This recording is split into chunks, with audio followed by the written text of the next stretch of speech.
मेरा सबको नमस्कार। अ, आज हम पंडित वक्त के अगले 2 वर्ष दो दो पदों की चर्चा करेंगे। तो पहले लेते हैं वर्ष 81, लकुंडक भदीय थेरवथु। सो लकुंडक भदीय थेर जेतवन में ही रहते थे और उनके नाम के आगे लकुंडक इसलिए लगा दिया लोगों ने क्योंकि वो बड़े शॉर्ट स्टेचर के थे। शायद लकुंडक का मतलब लघु होगा और उससे बना होगा या कुछ ऐसा कुछ मीनिंग रहा होगा, लेकिन उनका दिल बहुत बड़ा था और बिल्कुल प्योर हार्ट था उनका। और क्योंकि वो ठगे थे तो कुछ वो तरुण भिक्षु जो होते थे वो उनका मजाक उड़ाया करते थे। कभी कभी तो मजाक में वो उनके सिर पे चपत लगा देते तो फिर अजीब से रिमार्क्स भी पास कर देते। लेकिन ये सब होने के बावजूद, उनके मिसकंडक्ट के बावजूद भी वो कभी नाराज नहीं होते एंड कभी शिकायत नहीं की उनकी, because he was focused on his sadhana and with a happy heart. दिल में वो बिल्कुल खुश थे, दिल साफ था उनका और अपनी साधना में तल्लीन रहते थे।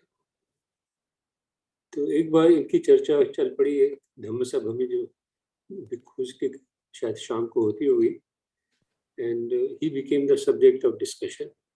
लोग इनके बारे में बात करने लगे और उसी वक्त शास्त्रा भी आ गए। तो शास्त्रा ने पूछा होगा कि आप किस विषय में बात कर रहे हैं। तो उन्होंने जवाब दिया कि हम लकुंडक भदिया के बारे में बात कर रहे थे, भदिया थेर के बारे में। वो कभी भी नाराज नहीं होते, गुस्सा नहीं होते, कभी क्रॉस नहीं होते किसी के मिसबिहेवियर पर। ये हम खुश करते रहते हैं कुछ ना कुछ, लेकिन उनका ऐसा स्वभाव है। तो शास्त्रा ने एग्री किया कि ये जो नेचर है, ये जो स्वभाव है, it is common for people who are without defilements. इसलिए वो एवर्शन फ्री होते हैं, and they were like a rock which is not shaken with praise or blame alike. So we are familiar with this teaching of Buddha that he has given several times. So I'll go to the verse now. Verse 81. सेलो यथा एक घनो वातेन ना समीरति एवं निंदा प्रशंसासु न सम्मिंजन्ति पंडिता। जैसे एक solid rock किसी तूफान से या हवा से हिलती नहीं है, इसी प्रकार जो वाइस लोग होते हैं, पंडित लोग होते हैं, वो प्रशंसा या निंदा से इफेक्ट नहीं होते किसी भी प्रकार से।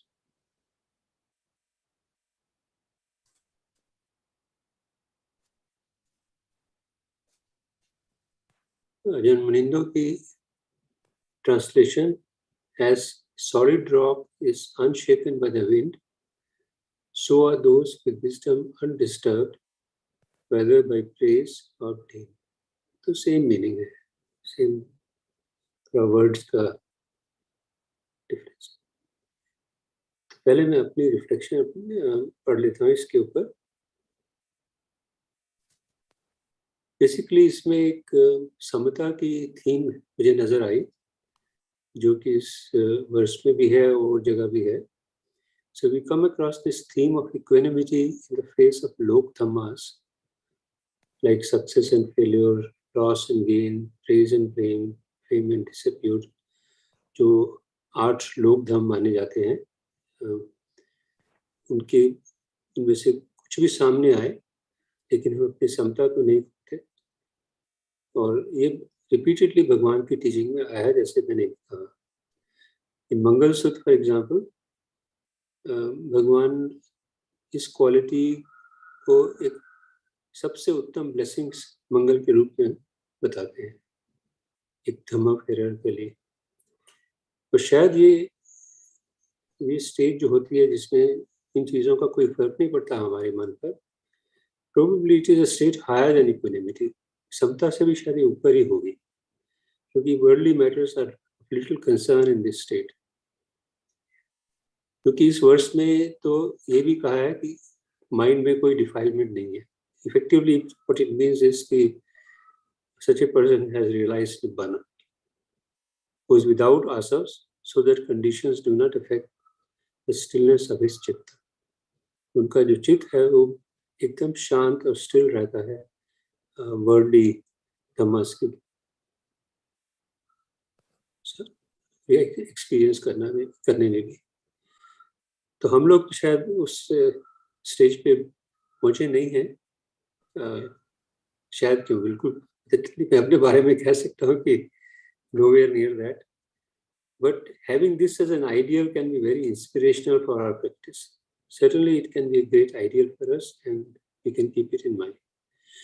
So हम ये कोई प्रश्न पूछ सकते हैं अपने आप से कि as we experience are assaulted by the vagaries of life, क्योंकि ये सब experiences बड़े common हैं, success, failure, loss, gain, ये तो आते ही जाएंगे किसी न किसी फॉर्म में. जब भी आए तो हमें मौका मिलता है कि हम अपने मन को एग्जामिन करें, और ये तो निश्चय ही है कि थोड़ा बहुत पर्टर्बेशन या एजिटेशन मन में होगी. It is given, I think. But can our heart remain attuned to a place of stillness? लेकिन क्या हम अपने मन को शांत रख सकते हैं इन एक्सपीरियंसेस के सामने? अगर थोड़ा बहुत रख सकते हैं तो perturbations would be like a passing cloud. ये आएंगी और चले जाएंगी, disappearing even as it appears. So that's a sure pointer to how we need to shape our practice. हमें अपनी प्रैक्टिस को कैसे आगे बढ़ाना है, उसका एक पॉइंटर है. शायद जो हमने द्वितीय सूत्र की 9 संज्ञाओं के बारे में पढ़ा था वो हमारे काम आ सकती हैं, क्योंकि उस हर एक संज्ञा का उसमें अल्टीमेट पर्पस ये है कि हम इक्विनिमिटी में एस्टेब्लिश हो जाए. तो वो प्रैक्टिस करने से या और भी कई सारी टीचिंग्स है भगवान की, जिनके द्वारा हम ये क्वालिटी एक्वायर कर सकते हैं. This was my brief reflection on that. There is also a reflection given by Ajahn Munindra. एक बात पूछनी थी आपसे जी. आपने 9 संज्ञाओं की बात की, तो इसमें 10वीं जो है वो सती वाली छोड़ दी आपने? हाँ, वो द्वितीय संज्ञा में, द्वितीय सूत्र में थोड़ा सा अलग है. नहीं, ये 20 संन्यास उसमें आनापान सती भी नहीं है, और एक तो शायद डिफरेंट है बाकी से. एक मुझे याद नहीं है. ये हमने, याद है आपको, इसके ऊपर एक पैनल डिस्कशन हुई थी. हाँ. तो वो उसमें 9 संज्ञाएं थी द्वितीय सूत्र में, और हर एक संज्ञा का बेसिकली इस प्रकार से डिस्कस हुआ है कि अगर हम इस संज्ञा को प्रॉपर्ली डेवलप कर लेते हैं तो उसका टेस्ट क्या है, उसका परिणाम क्या होगा. अगर वो परिणाम पर पहुंच जाते हैं हम, तो आप सक्सेसफुली आपने इस संज्ञा को एस्टेब्लिश कर लिया अपने आप में. ऑलमोस्ट हर एक संज्ञा के जो परिणाम जो लिखा गया था, कुछ रियल भी था, लेकिन उसका एक मतलब ये भी था कि वो समता में आप एस्टेब्लिश हो जाए, कोई फर्क नहीं पड़े आपको. मतलब आपका कहने का है कि जो ये 9 संज्ञाएं जिनका जिक्र आप इसमें कर रहे हैं जी, वो जो हम पढ़ते हैं 10 संज्ञाओं के बारे में, उससे अलग है ये 9 संज्ञाएं? नहीं, वो मोर और लेस कॉमन है. एक आनापान सती नहीं है उसमें, तो कुछ मुझे अब कोई याद नहीं आ रहा, 1-2 संज्ञा इधर उधर है कुछ. जी, ये जो 9 संज्ञा है, इनमें जो अशुभ संज्ञा है उसको दुख संज्ञा में मरण संज्ञा, अशुभ संज्ञा को एक ही में किया, इसलिए वो 9 संज्ञा हुआ है. सती है उसके अंदर. जी. अच्छा, आनापान सती की सब सेम है. जी. अच्छा, दुख और मरण को एक कर दिया.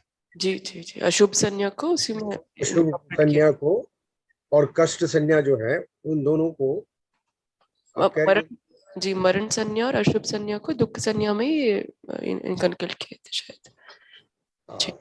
Sonal ji is an expert. Thank you Sonal ji for the clarification. ये पैनल डिस्कशन में हुआ था, इसलिए मुझे थोड़ा सा याद. जी. बहुत बहुत एक धन्यवाद। छोटा सा पॉइंट है एसपी सर, वो ना 7 संज्ञा है, 7 है, 7। वो 7 है, अच्छा। जी। तो पता नहीं, मेरे दिमाग में 9 थी तो मैंने 9 लिख दिया, मैंने वेरीफाई भी नहीं किया। तो My और fault. कौन सी 2 कम हो गई? मैं आपको शेयर करूं स्क्रीन?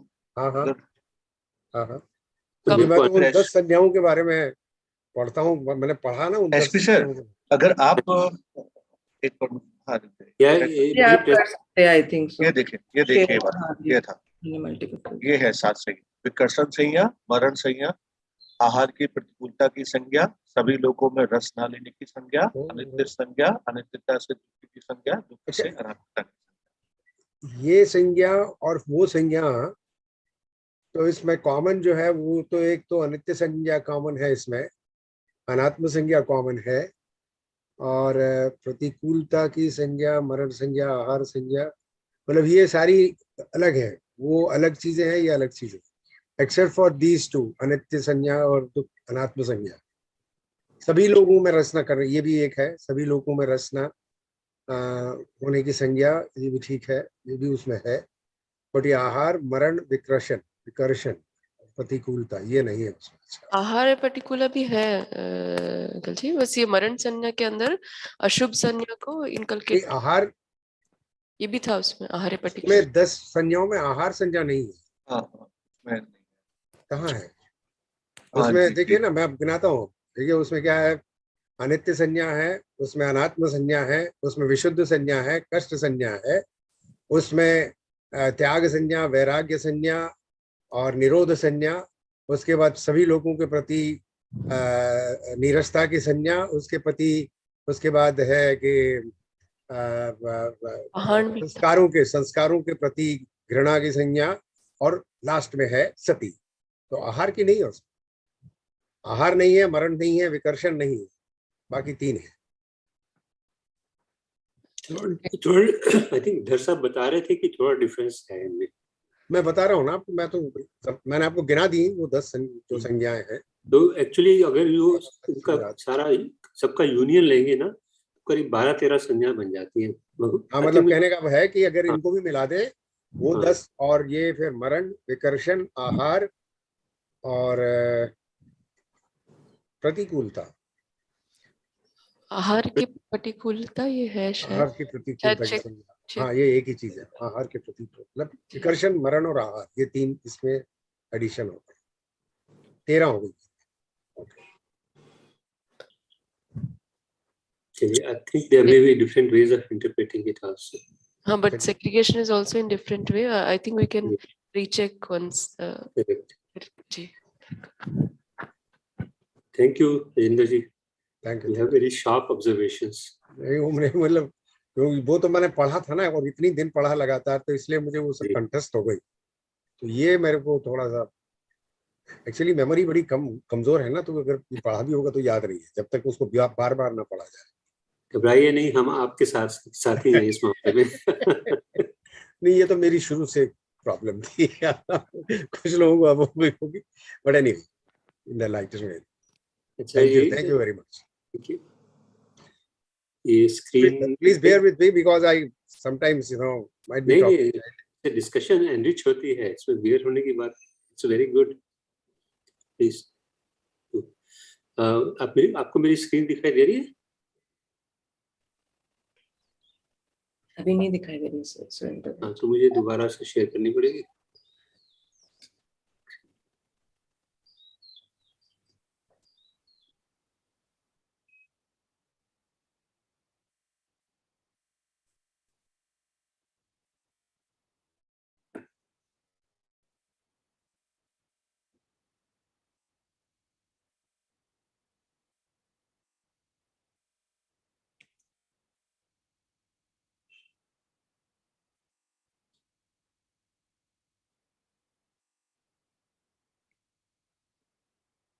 कुछ प्रॉब्लम हो रही है।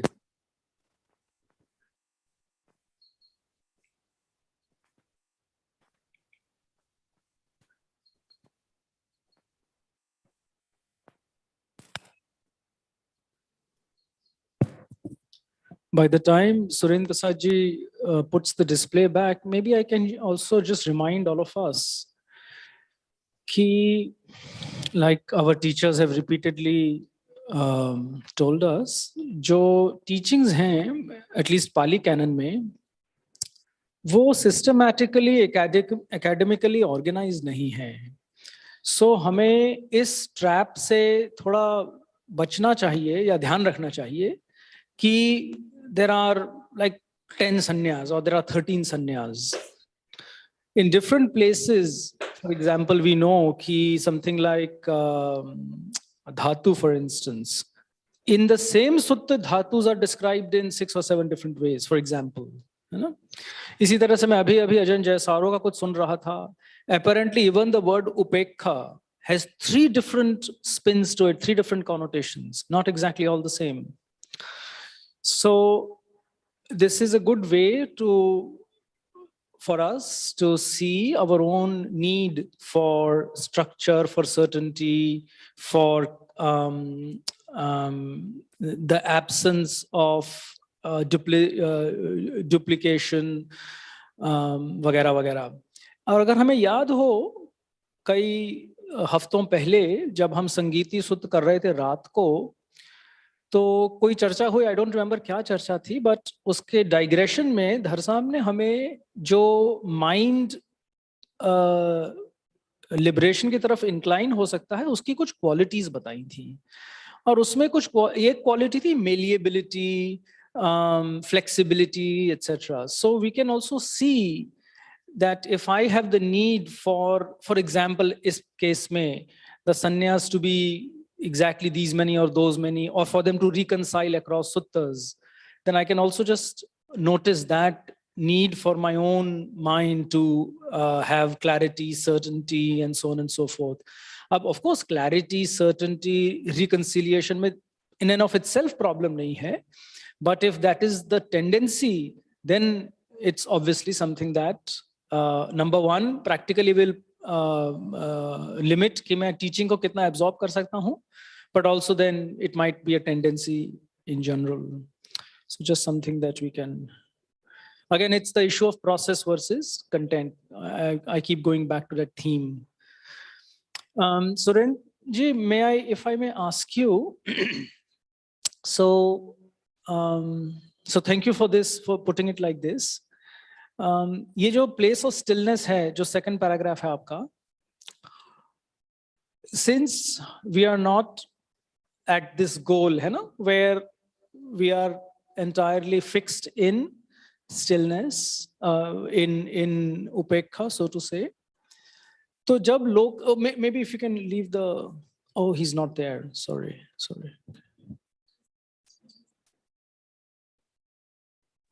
I got disconnected. My apologies for that. Ji. I'll repeat what I was saying, and if I may request you, आपका अगर, if you'll put your display back. Ji. I'll wait because I can imagine you're wrestling with the computer. वो मेरे साथ भी बहुत होता है. नहीं, एक्चुअली वो बीच में इंटरप्शन होगी, शायद उसकी वजह से कुछ हुआ, आई डोंट नो.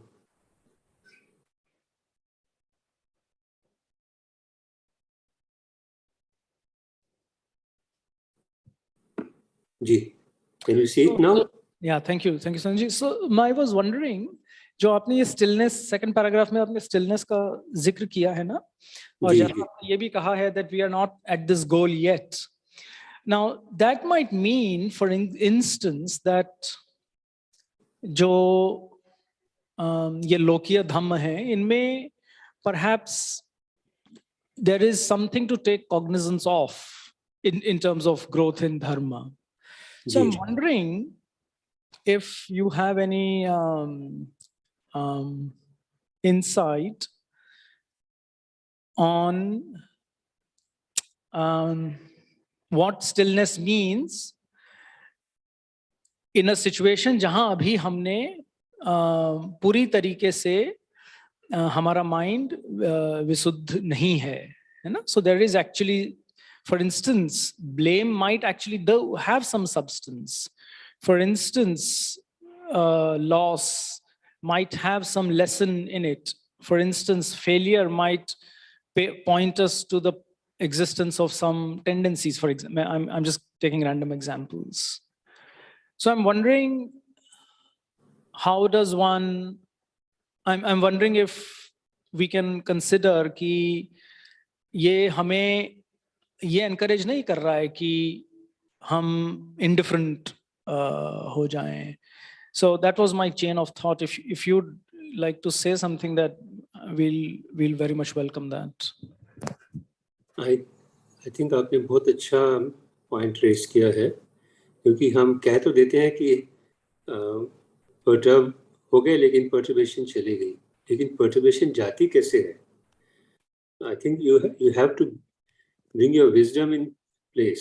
आपको एग्जामिन करनी पड़ेगी सिचुएशन को, एसेस करना पड़ेगा कि क्या हो रहा है.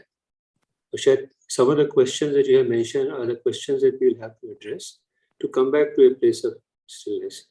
लेकिन वो ये हमारी टेंडेंसी होनी चाहिए कि हम ये क्वेश्चंस पूछें, अपनी विजडम का प्रज्ञा का इस्तेमाल करें, ताकि हमें कुछ आंसर मिले जो कि हमें लेट गो के लिए प्रेरित करे. तो आई थिंक जो आपने सवाल पूछे हैं वो बहुत इम्पोर्टेंट है, क्योंकि they will be part of this assessment of the mind. So wisdom factor is very important here to make that happen in my mind. Yeah, that's what I was considering. मैं अपना खुद का देख रहा था process कैसे होता है, especially with something like, for example, blame or feedback or something. और मैंने ये पाया कि at least जो मैं process use करता हूँ, मैं share अभी करूँगा. मैंने ये पाया कि एक्वानिमिटी तो खैर अपनी जगह पे है, लेकिन एक इन्वेस्टिगेटिव प्रक्रिया where for example I receive feedback X, तो उसकी एग्जामिनेशन, अब ऑब्वियसली उसकी examination is limited by my own संज्ञा. Obviously I can't apply examination और wisdom beyond what I have. और फिर मैं ये पाता हूँ कि कुछ एस्पेक्ट एक्स का जो है वो मैं समझ पाता हूँ, वो आई कैन अंडरस्टैंड कि अच्छा हाँ हो सकता है ऐसा हो रहा हो, या हो सकता है इस व्यक्ति को मेरा ऐसा आचरण इस प्रकार से अफेक्ट कर रहा हो. तो that becomes available as a means of growth, as a means of improvement वगैरह. और ये भी संभव है कि उस फीडबैक एक्स का कुछ पार्ट ऐसा है जो कि शायद आवश्यक एक्शनेबल नहीं है, या एक्शन योग्य नहीं है, या अपने वो अपने आप अगले व्यक्ति के संज्ञा पे निर्भर है वगैरह वगैरह. So generally what I have found helpful is to not either entirely turn away from or feedback I'm using as a paryayvachi for blame in this case, है ना? It's not really strictly blame, it's just कि आपको किसी और से कुछ मिलता है in terms of speech or behavior or whatever. So not to entirely turn it away and not to entirely swallow it. और जो आपने wisdom की बात की, so I'm seeing that there कि जितनी समझ है, जितनी wisdom है, जितनी सती है, उसके अनुसार उसका कार्यान्वयन या उसकी letting go. So I thought that might just be no, I just wanted to share that. और उस context में I think what I tend to do with Lokiya Dhammas is to try and go beyond equanimity. Of course, जो affirmative dham है, उसमें equanimity is of course quite helpful, quite useful,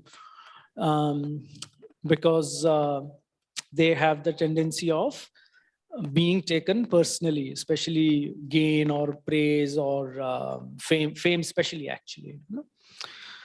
So I don't know if that made any sense, but I thought since that came up, maybe I can just share that. Thank you. Thank you, Bhante. That was very helpful. So if you permit, I will proceed to the reflection given by Ajahn Munindo briefly. Yeah, maybe I think we can finish this and then take a break.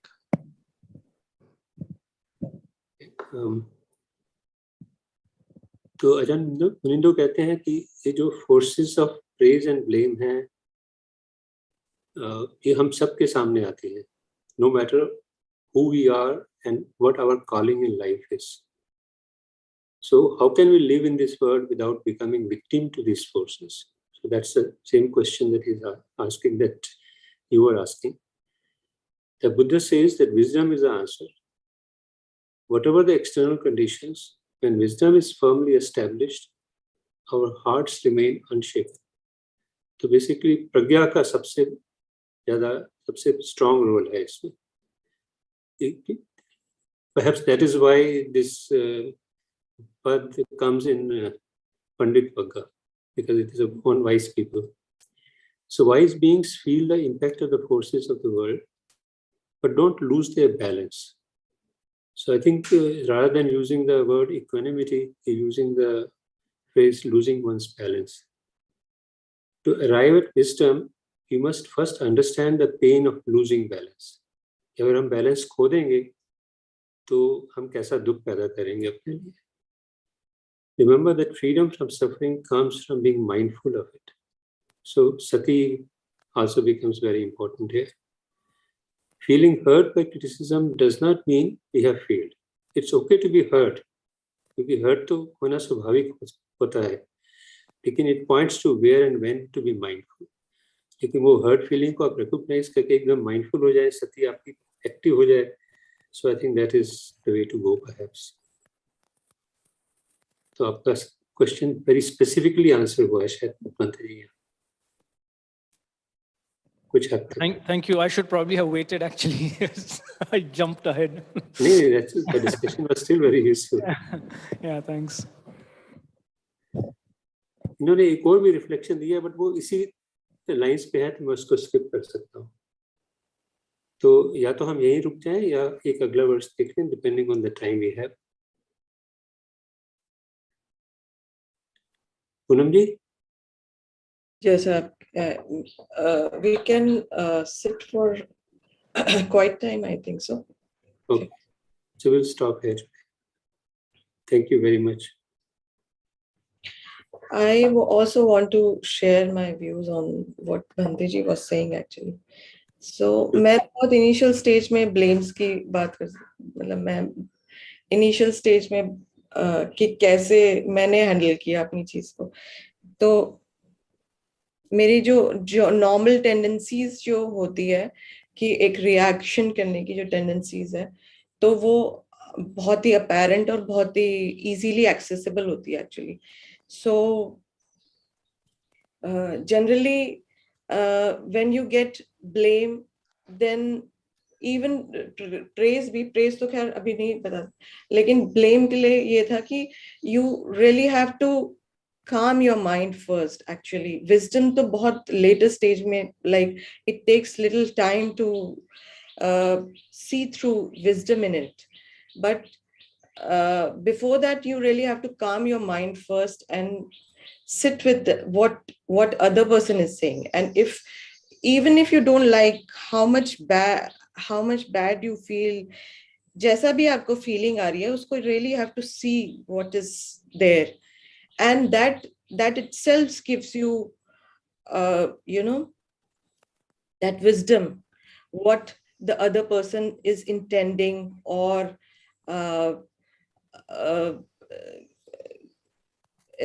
and what is your objective. So you correlate with your objective, and what input is coming to you will help you to develop wisdom.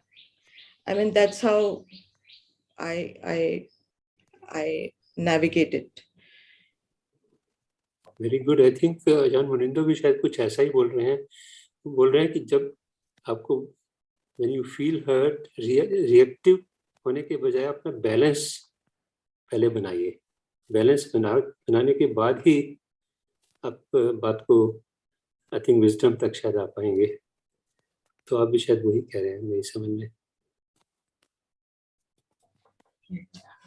Thank you. Freedom from suffering comes from being mindful of it.